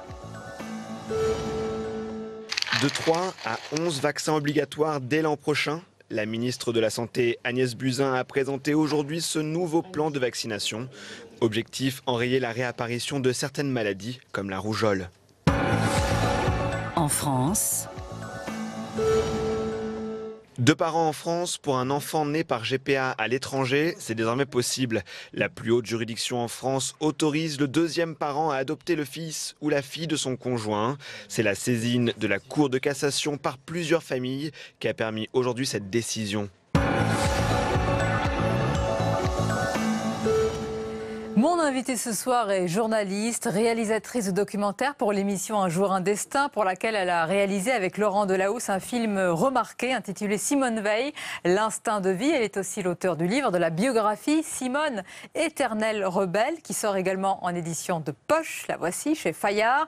Et c'est l'une de ses biographes. Sarah Briand, bonsoir. Bonsoir. Et bienvenue. Merci d'être notre invitée. Alors la cérémonie d'obsèques de Simone Veil était très émouvante aujourd'hui, en particulier avec les mots choisis par ses fils, ces mots qui nous ont fait plonger d'ailleurs dans ce que vous décrivez dans votre livre. C'est aussi son intimité, son cocon familial, la mère, l'épouse qu'elle était. Exactement. En fait, Emmanuel Macron a parlé évidemment de ce parcours politique hors norme qui a fait d'elle une icône française. Mais ses fils, à la fois Jean Veil et Pierre-François Veil, ont raconté celle qu'ils appelaient finalement maman. Et c'est ce mot, je crois, qu'on retient aussi ce soir. Parce que cette maman, c'est aussi cette femme qui est entrée dans la vie de tous les Français. Si l'émotion est si forte aujourd'hui, je pense que c'est parce que chacun a l'impression d'avoir perdu un membre de sa famille. Et cette Simone Veil-là, qui était un peu méconnue, elle était différente effectivement de l'image qu'on a d'elle, que l'on voit sur les images d'archives avec son chignon, on la voit là. Cette image-là, elle était un petit peu différente dans l'intimité familiale, cette intimité qu'elle préservait comme un jardin secret. Et dont vous avez réussi à percer un petit peu justement ce jardin. On va en parler dans votre livre. Nous avons besoin, Sarah Briand, dans notre République, justement, de ces héros, de ces héroïnes. Elle en est la parfaite incarnation quand on voit les gens qui étaient présents. Et puis au-delà, ceux qui ont regardé à travers leur télévision, il y a rarement une telle unanimité autour d'une personnalité. C'est rare. Exactement. C'est vrai que je parlais d'icône, mais c'est exactement ça. Et puis elle qui a embrassé un petit peu l'UDF à un moment donné, mais qui n'a pas appartenu véritablement à un parti politique, eh bien je crois qu'aujourd'hui elle rassemble à la fois la gauche et la droite. C'est quelqu'un qui rassemble toute la classe politique. Chacun, d'ailleurs, on l'a vu au cours des dernières années, a essayé de récupérer un petit peu l'héritage aussi de Simone Veil. Mais si elle fait l'unanimité, c'est pour plusieurs raisons, parce que je crois qu'on est tous admiratifs de ses combats, de cette force qu'elle avait déjà toute petite et qu'elle a ensuite, bien sûr, dont elle a fait preuve au camp, et c'est ce qui a aussi renforcé sa détermination. Et cette combattante, cette femme qui a mené des combats incroyables, eh bien c'est vrai que cette force, elle s'en est servie pour plusieurs de ces combats qui sont toujours d'actualité. Et je crois que c'est ça qu'on retient aussi aujourd'hui. Et puis il y a bien sûr la transmission de la mémoire. Évidemment, un sujet essentiel dont on va parler. Alors Simone Veil et son époux Antoine Veil au Panthéon, c'est un couple inséparable dans la vie et dans l'après. C'est son amour aussi de toujours, c'est ce que vous décrivez, Sarah Briand, c'est l'homme avec lequel elle a tout de suite voulu fonder une famille. C'était très important d'avoir cette famille. Elle avait perdu quasiment toute la sienne, une grande partie de la sienne, évidemment, dans les camps. Oui, exactement. Quand elle revient des camps d'Auschwitz, effectivement, en 1945, eh bien, elle qui a perdu une grande partie de sa famille, presque toute sa famille à Auschwitz, à part sa sœur Milou, avec qui elle a vécu l'épreuve de la déportation, eh bien, quand elle rentre, sa priorité, c'est vraiment ça, c'est de se reconstruire une famille. Donc, elle n'est pas du tout destinée au départ à une carrière politique. C'est lui. C'est exactement lui. C'est lui qui prépare l'ENA. Elle lui prépare d'ailleurs des petites fiches. Elle l'aide à embrasser cette carrière dans les arcanes du pouvoir. Et puis finalement, le destin va en décider autrement. Et il a eu l'intelligence, Antoine Veil, de la laisser passer devant. C'est vrai qu'il a eu cette force-là de se dire c'est peut-être elle qui est promise à un brillant destin. Eh bien, je la laisse et il sera son conseiller de l'ombre. Ils vont vivre une histoire d'amour de plus de 60 ans. Et je crois que c'était émouvant aussi aujourd'hui d'apprendre par la voix d'Emmanuel Macron qu'ils seraient réunis parce que c'était vraiment le souhait de la famille. Le fait qu'elle soit une icône française, évidemment, ils savaient qu'elle appartenait à tous les Français, qu'elle entre au Panthéon, c'était pour eux bien évidemment un honneur. Mais ils ne souhaitaient pas qu'elle soit séparée de son époux, d'Antoine, cet homme qu'elle a rencontré en février 1946. Et je crois qu'aujourd'hui, finalement, en entrant au Panthéon à ses côtés, eh bien, ça réunit à la fois le parcours professionnel et puis cette sphère intime. Oui, cet homme dont vous venez de dire l'intelligence et la force de l'avoir laissé faire son chemin. Et ça, elle le tenait aussi de sa mère. Je crois qu'elle lui a toujours dit, sa maman, travaille, sois indépendante, gagne ta vie financièrement. Il faut que tu sois indépendante. Exactement. Je crois que pour comprendre le parcours de Simone Veil, il faut comprendre ce lien qu'elle avait avec sa mère. Parce que sa mère, ça a été un modèle. elle. C'était une femme d'une extrême beauté, comme elle le sera aussi. Mais c'est quelqu'un qui a guidé tous ses choix de femme. Et depuis toute petite, effectivement, elle lui disait de faire des études, d'être indépendante.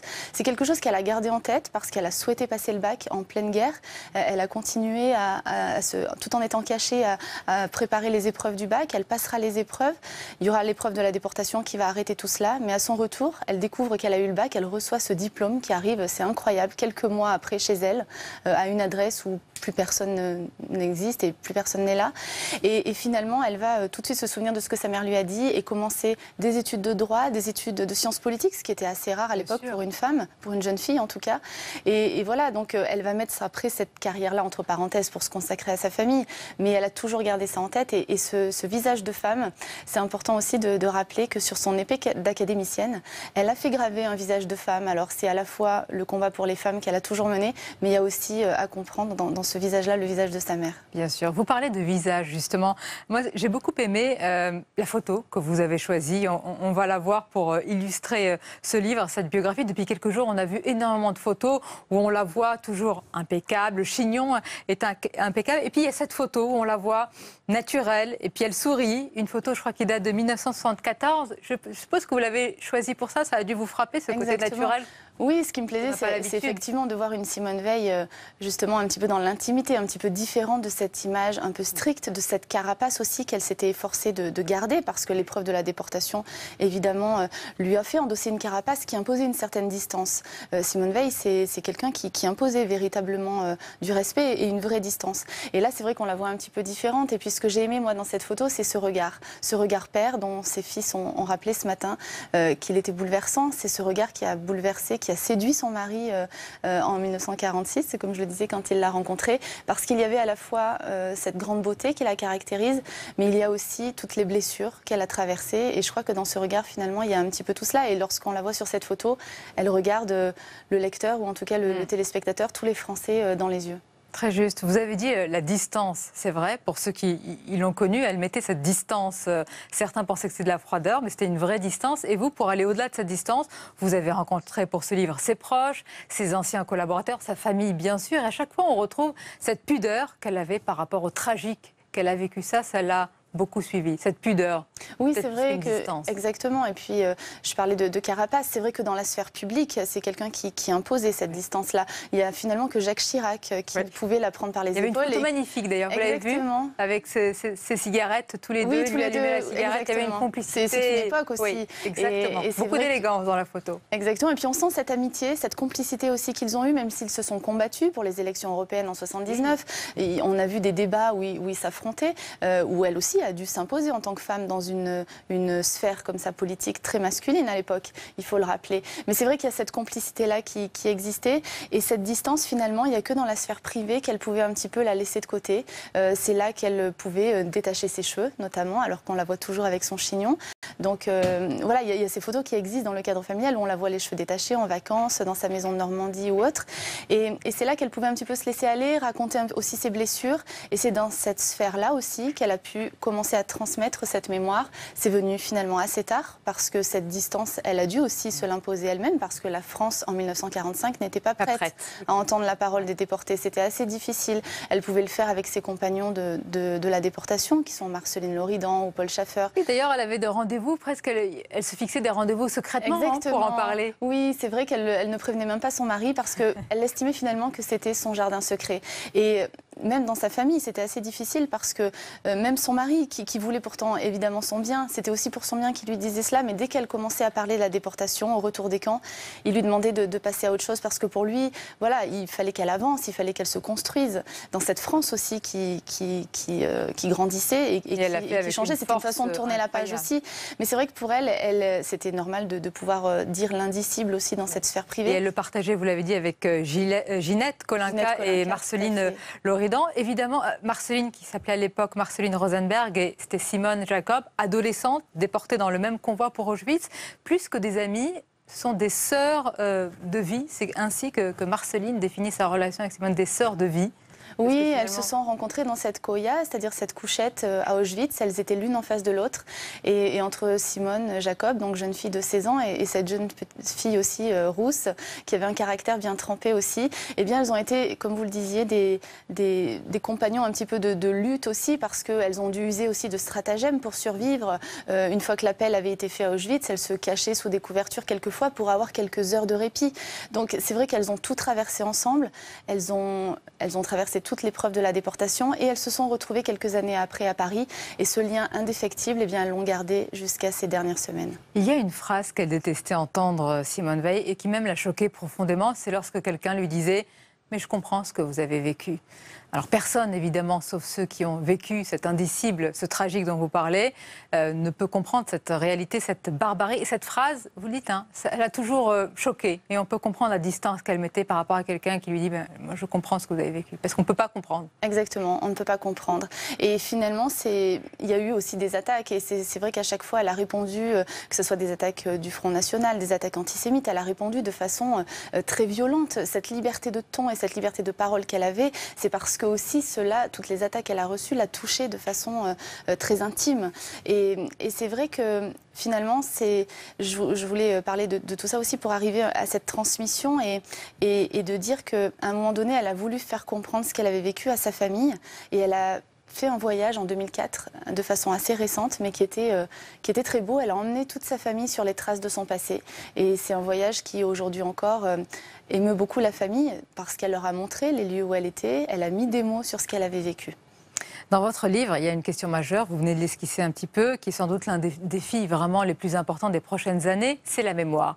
La transmission. Et maintenant, après elle, après eux tous, qui pour transmettre, qui pour faire vivre, Sarah Briand, cette parole, quand ceux qui l'ont incarnée, vécu dans leur chair, ne sont plus là. Ça, c'est un vrai défi pour nous tous. Exact. Comment est-ce qu'on va en parler? On en parle aujourd'hui avec émotion, avec les yeux embués. Quand on a vu une telle cérémonie, ça touche tout le monde. Et après, dans quelques mois, dans quelques années? Oui, je crois que celle qui résume tout cela, c'est son amie Marceline Loridan, justement, qui dit « Nous ne sommes que des messagers et quand nous disparaîtrons, qui va témoigner ?» Donc c'est vrai que la cérémonie aussi d'aujourd'hui, cet hommage de la nation, permet aussi de donner quelques clés. Et je crois que c'est à nous tous de transmettre aussi les combats qu'elle a menés, parce que ce sont des combats vraiment d'actualité. Le combat pour l'IVG, le combat contre l'antisémitisme, mais son combat, je pense, le plus important, c'était vraiment le combat pour l'Europe, pour la construction européenne. C'est la réconciliation de la France et l'Allemagne.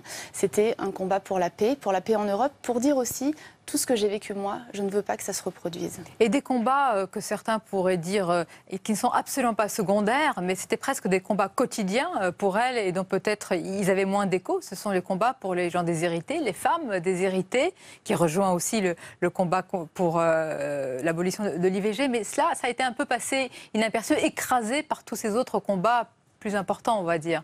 Mais elle avait cette conscience vraiment, réellement, des plus déshérités par rapport au pouvoir, au plus fort qu'elle fréquentait. Tout à fait, c'est vrai, vous avez raison de le souligner, parce que même sa famille dit souvent qu'il ne faut pas la réduire à la loi sur l'IVG. Ça a été un projet de loi très important qui a changé la vie de centaines de milliers de femmes. Mais c'est vrai qu'elle a mené d'autres combats pour les femmes, mais pas seulement. Pour les prisonniers, lorsqu'elle était magistrate, elle a été une des premières. Une des premières, c'est frappant sur la dignité des prisonniers. C'est un sujet qui est très compliqué quand même.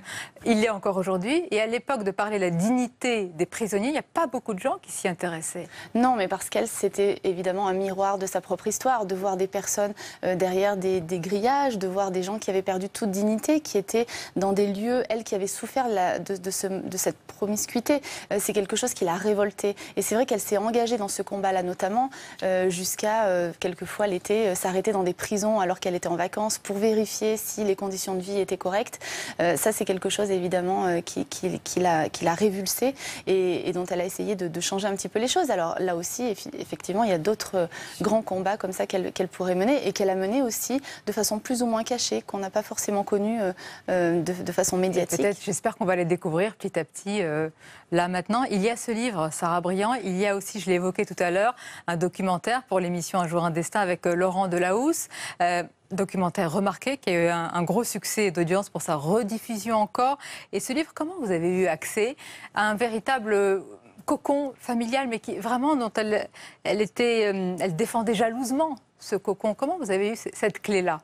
Alors c'est vrai que j'ai voulu raconter cette intimité-là sans être impudique, parce qu'entrer dans la vie de Simone Veil... Et vous l'avez parfaitement réussi dans ce livre, c'est un jeu d'équilibriste là. Voilà, c'était aussi une façon de témoigner à la fois de ses combats et puis de cette transmission aussi de la mémoire, parce que toutes les personnes qui parlent d'elle, évidemment, ne sont pas immortelles comme elle. Donc voilà, ça a été compliqué, c'est une famille très pudique aussi, à son image. Donc voilà, je leur ai expliqué mon projet et je pense qu'ils ont été aussi contents. Ce qui m'a fait plaisir, c'est de voir aussi que certaines personnes de la famille ont appris des choses, parce qu'il y a cette pudeur familiale. Incroyable. Il y a le fait aussi sur leur mère, sur leur grand-mère. Sur leur grand-mère, surtout. Il y a les petites filles qu'on a vues d'ailleurs récemment, c'était sur Europe 1. Elles ont témoigné avec vraiment une pudeur, une élégance, un naturel assez incroyable. Oui, Valentine et Déborah, et je les remercie encore de m'avoir raconté aussi leur grand-mère, parce qu'elle donnait aussi une autre facette qu'on connaît moins de Simone Veil. Et c'est vrai qu'elle aussi perpétue finalement ces combats d'une autre façon. Et ce qu'elles ont dit était vraiment très beau. C'était aussi de dire la Simone Veil nous impressionnait, mais notre grand-mère beaucoup moins. Mais la Simone Veil que vous connaissez tous, effectivement, était très impressionnante, très digne.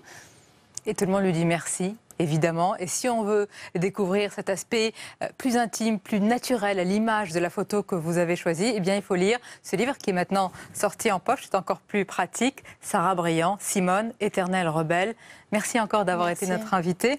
On arrive presque à la fin de cette émission. À suivre, comme d'habitude, ce sont les moments choisis sur Public Sénat.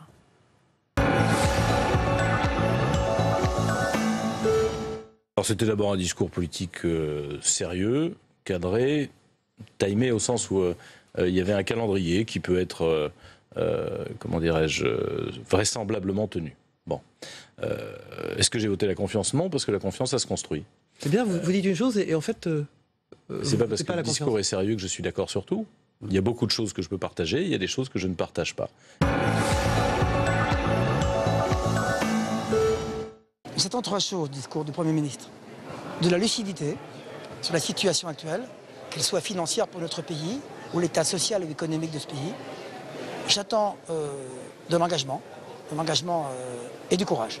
Et parce que les Français maintenant ont compris que le gouvernement était à l'ouvrage, qu'il annonce déjà les premières mesures aujourd'hui, que gouverner c'est choisir, que gouverner ça n'est pas décevoir, et que dans ce domaine-là, il faut que toutes les inquiétudes, tous les espoirs, toutes les appréhensions qui ont été énoncées pendant la campagne soient aujourd'hui prises en compte. Ces chantiers poursuivent un objectif.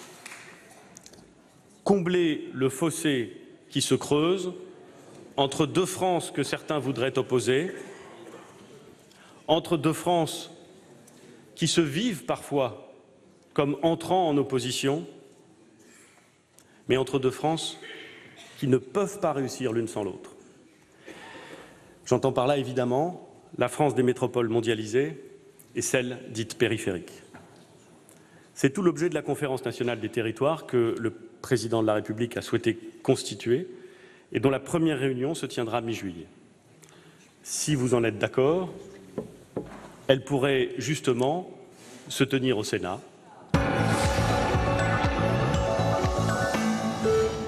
La première des choses, c'est le rôle du Sénat, le bicamérisme et la place spécifique d'un Sénat représentant les territoires, mais aussi un lieu qui, ici, quelque part, est un balancier stabilisateur des institutions, un lieu de dialogue, de débat. Et on l'a vu au cours de l'après-midi, des sensibilités différentes, des sensibilités dont certaines se situaient clairement dans un soutien au gouvernement, mais en même temps, regardez, à l'exception d'un groupe, des applaudissements sur tous les bancs. Parce qu'au fond, on parlait de quoi? On parlait de la France, on parlait du territoire, on parlait des collectivités territoriales et des citoyens qui l'habitent.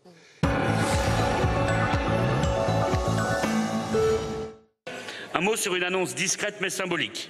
Nous avons bien senti ici, dans cette Chambre, représentant les collectivités, que vous comptiez vous attaquer aux communes. Symboles de notre pays, en les diluant davantage dans les intercommunalités, en leur transférant d'ailleurs de nouvelles compétences et en enlevant encore aux maires certaines prérogatives. Les Français sont attachés à leurs communes.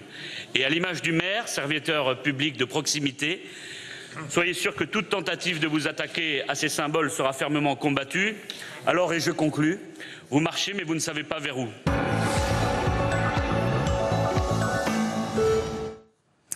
Et on arrive à la fin de cette édition. Merci encore de votre fidélité. Votre rendez-vous matinal demain, c'est Territoire d'Info. Quant à moi, je vous retrouve avec plaisir à 22 h, bien sûr. Belle fin de soirée en notre compagnie.